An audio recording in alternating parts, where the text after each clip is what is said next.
চাচা চাচা ও চাচা কি কি হয়েছে? চাচা শুনছি তুমি নাকি সকিনারে অন্য জায়গায় বিয়ে দিয়ে দিচ্ছ। আমি সকিনারে ভালোবাসি, আমি বিয়ে করবো সকিনার। তোর এত বড় সাহস, তুই আমার মেয়ের দিকে হাত বাড়াইস? তোর কি আছে, কি যোগ্যতা আছে যে তুই আমার মেয়ের সাথে বিয়ে করতে চাস? তোর কি টাকা পয়সা ধন দৌলত কি তোর আছে? আছে তোর? চাচা আমার এক সময় অনেক ধন সম্পদ হবে, আমার অনেক টাকা হবে এক সময়। মনে অনেক টাকার মালিক হবে, 1 টাকা ইনকাম করার মূল্য নেই, অনেক টাকার মালিক হবে।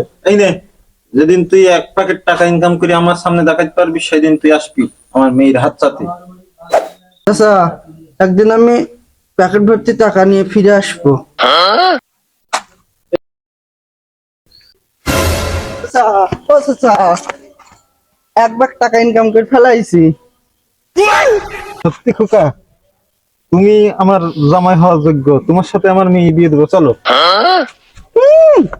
আর মেয়েরা বিয়ে করছে, 1 লাখ টাকা ইনকাম করিস তোর মেয়ে বিয়ে করার জন্য। এই না তোর 20 টাকা, এই প্যাকেটের দামটা দিতে হয়েছে, ধর তোর 20 টাকা ধর। এখন মানে মেয়ে বিয়ে করছে, 1 লাখ টাকার মালিক পেছনে নায়িকারা লাইন দিচ্ছে বিয়ে করার জন্য আমার। এই, এই,